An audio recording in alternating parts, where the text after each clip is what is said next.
नमस्कार, आप देख रहे हैं रिपब्लिक भारत, आपके साथ मैं हूं श्वेता त्रिपाठी। तो सुबह के 10 बज रहे हैं, तमाम अहम खबरों पर नजर डालेंगे। गायत्री और पुनीता भी इस बुलेटिन में मेरे साथ मौजूद हैं और आज की बड़ी खबर के साथ शुरुआत करेंगे। आपको बता दें कि थोड़ी ही देर में नीति आयोग की बैठक शुरू होने वाली है। नीति आयोग की बैठक में शामिल होने के लिए उत्तर प्रदेश के मुख्यमंत्री योगी आदित्यनाथ पहुंच चुके हैं। ममता बनर्जी की भी पहुंचने की उम्मीद जताई जा रही है। लेकिन नीति आयोग की जो ये बैठक है, इसमें कई ऐसे निर्णय हैं जो लिए जाएंगे। प्रधानमंत्री की अध्यक्षता में ये बैठक होनी है, कुछ देर में ये बैठक शुरू होनी है।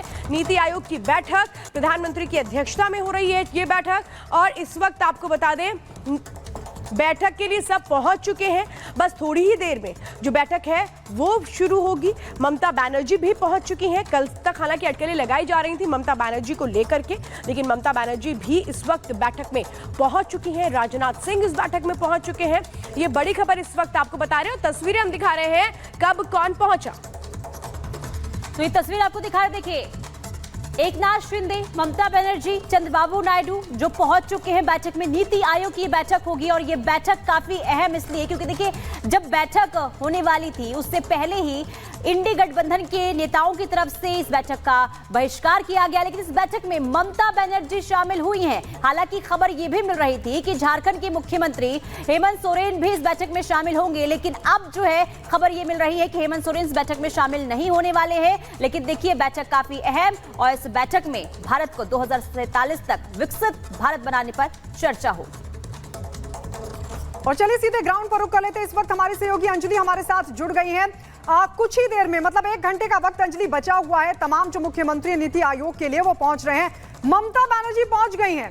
हेमंत सोरेन भी संकेत दे रहे थे। इसे साफ है कि एक और फैसला इंडी गठबंधन का, जिस पर इंडी गठबंधन की फूट खुलकर सामने आ गई है। बिल्कुल, ये पोल खुलकर सामने आ रही है क्योंकि गायत्री, अगर हम पिछली बैठक की बात कर लेते हैं, एक बार पिछली बैठक पर भी नजर डालना जरूरी इसलिए है क्योंकि तब भी तमाम विपक्षी दलों ने नीति आयोग की इस बैठक का विरोध किया था और उसमें शामिल थी ममता बनर्जी भी। तो वो पिछली बैठक में जो शामिल नहीं हुई थी, लेकिन इस बार देखा जा रहा है कि इंडी ब्लॉक के हर एक फैसले के विरोध में ही चलती दिखाई दे रही है। अब चाहे वो नीति आयोग की बैठक में शामिल होने को लेकर ही क्यों ना बात कर ले, क्योंकि ममता बनर्जी इस बार की बैठक में जो नवी गवर्निंग काउंसिल की बैठक है उसमें जरूर शामिल होने के लिए राष्ट्रपति भवन पहुंच चुकी है और सभी बीजेपी शासित राज्यों के मुख्यमंत्री यहां पर पहुंच चुके हैं, एलजी यहां पर पहुंच चुके हैं। और अगर हम बात करें इंडी ब्लॉक से तो ममता बनर्जी भी यहां पर पहुंच चुकी है और अब बस इंतजार हो रहा है पीएम नरेंद्र मोदी के पहुंचने का। पीएम नरेंद्र मोदी के पहुंचते ही ये बैठक की शुरुआत हो जाएगी। रक्षा मंत्री राजनाथ सिंह, गृह मंत्री अमित शाह और वित्त मंत्री निर्मला सीतारमण भी इस बैठक में शामिल होने के लिए पहुंच चुकी है। जाहिर तौर पर जो लक्ष्य रखा गया, इस बार की जो थीम है विकसित भारत एट 2047, यानी कि भारत की स्वतंत्रता के 100 साल पूरे होने पर 30,000 अरब डॉलर जो इकोनॉमी का टारगेट रखा गया है उस पर चर्चा होगी। साथ ही साथ केंद्र सरकार और राज्य सरकारों के बीच आपसी सहयोग सहमति से कैसे आगे बढ़ावा मिले राष्ट्र को, इस पर भी चर्चा होगी। तमाम जो राज्य है, राज्य सरकार अपनी रिपोर्ट भी नीति आयोग को सौंप चुके हैं और ये आज रिपोर्ट रखी जाएगी सामने पटल पर, जब तमाम मुख्यमंत्री और प्रधानमंत्री आज इस बैठक में शामिल होंगे। लेकिन एक बात और है, ममता बनर्जी ने आने से पहले, इस बैठक में आने से पहले यह भी कह दिया था कि अगर इस बैठक में उनकी बात नहीं सुनी गई, उन्हें नहीं बोलने दिया गया, तो वो इस बैठक के बीच में से ही उठकर चली जाएंगी। साथ ही साथ उन्होंने यह भी कहा था कि हेमंत सोरेन भी इस बैठक में शामिल होंगे, लेकिन फिलहाल हेमंत सोरेन यहां पर नहीं पहुंचे। इससे समझा जा सकता है कि जो इंडी ब्लॉक का मुख्य लक्ष्य है कि इस बैठक का बायकॉट करना, उसमें वो फिलहाल सम्मिलित हो चुके हैं। लेकिन ममता बनर्जी हमेशा ही ये देखा जाता है कि जब से रही है, इस बीच तस्वीरें हम दिखा रहे हैं केंद्रीय गृह मंत्री अमित शाह की, राजनाथ सिंह की, मनोज सिन्हा, ये तमाम लोग जो पहुंचे हैं। इस बीच सबसे प्रमुख है ममता बनर्जी का पहुंचना, क्योंकि इंडी गठबंधन में जो तमाम घटक दल हैं और तमाम राज्यों के मुख्यमंत्री हैं वो नहीं आ रहे हैं इस बैठक में। ममता बनर्जी इस बैठक को लेकर कई बार अपना स्टैंड बदल चुकी हैं। कल तक वो ये दिखा रही थी कि नहीं, कोलकाता से दिल्ली आने की जरूरत नहीं है। बजट को लेकर के उन्होंने कहा था कि भेदभाव किया जा रहा है और इसीलिए कई सवाल थे कि क्या एक मैसेज इंडी गठबंधन को ममता बनर्जी देना चाहती हैं, क्योंकि नीति आयोग की अध्यक्षता प्रधानमंत्री कर रहे हैं और प्रधानमंत्री से भी मुलाकात होगी ममता बनर्जी की जब ये बैठक होगी और उस दौरान, और इसीलिए बहुत सारे सवाल हैं क्या चल रहा है ममता बनर्जी के मन में, क्योंकि ममता बनर्जी एक तरफ इंडी गठबंधन का साथ निभाने की बात करती हैं लेकिन वक्त वक्त पर स्टैंड बदल करके ये बताने की कोशिश करती हैं कि कैसे वो पूरी तरह से इंडी गठबंधन पर यकीन भी नहीं करती हैं। जरा मैं कुछ फैक्ट्स बताती हूँ नीति आयोग पर, ये खंड खंड इंडी गठबंधन कैसे है आप समझिए। नीति आयोग में सभी राज्यों के मुख्यमंत्रियों के साथ ये मीटिंग है जिसमें सभी राज्यों के मुख्यमंत्रियों को आना चाहिए, लेकिन इंडी गठबंधन के जो राज्य हैं वहां पर जो मुख्यमंत्री हैं वो नहीं आ रहे हैं। अब बीजेपी की जो बैठक है, बीजेपी शासित राज्यों के सीएम, डिप्टी सीएम के साथ ये जो बैठक होनी है इसमें ये तमाम लोग शामिल होंगे, जिसमें हमने आपको कल दिखाया भी था कि उत्तर प्रदेश के दोनों डिप्टी सीएम पहुंच चुके थे, मुख्यमंत्री पहुंच चुके थे और बेहद अहम इसीलिए माना जाता है क्योंकि आप समझिए कि अलग अलग राज्यों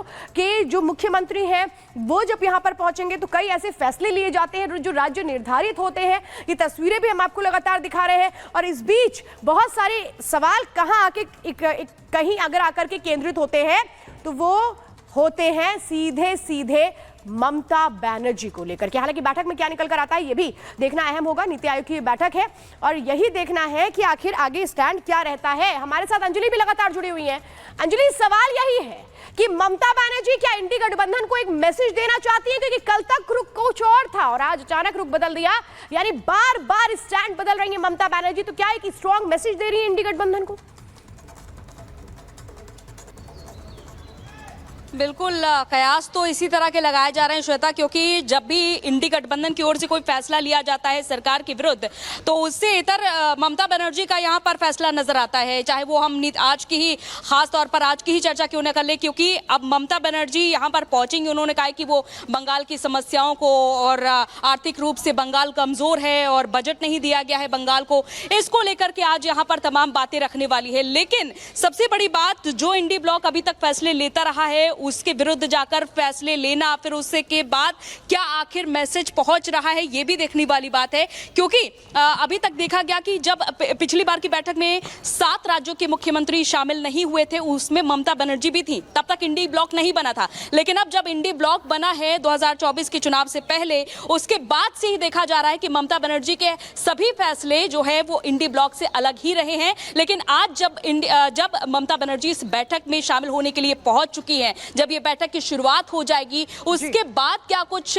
देखने को खास मिलने वाला है ये भी यहाँ पर नजर सभी की टिकी रहेगी। क्योंकि तमाम राज्यों को लेकर के जो स्वास्थ्य, शिक्षा, बिजली व्यवस्था और तमाम ऐसे लक्ष्य फिलहाल रखे गए हैं इस बैठक के लिए जो आज चर्चा का विषय रहने वाले हैं। अलग अलग राज्यों की अलग अलग की बैठक में जो तमाम मुख्यमंत्री हैं वो पहुंच गए हैं, ममता बनर्जी भी पहुंच गई हैं और इंडी गठबंधन की फूट भी एक तरह से खुलकर सामने आ गई है।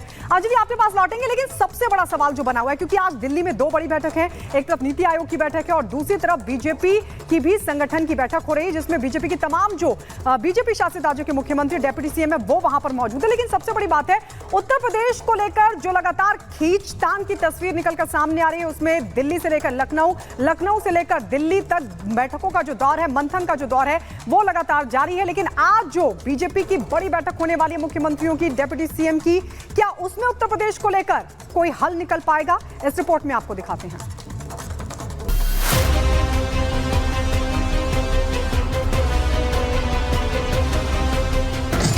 दिल्ली में 2 बड़ी बैठकें हैं। एक बैठक नीति आयोग की है जिसमें सभी राज्यों के मुख्यमंत्रियों को बुलाया गया है, तो वहीं दूसरी मीटिंग में बीजेपी शासित राज्यों के मुख्यमंत्री और डिप्टी सीएम शामिल होने वाले हैं।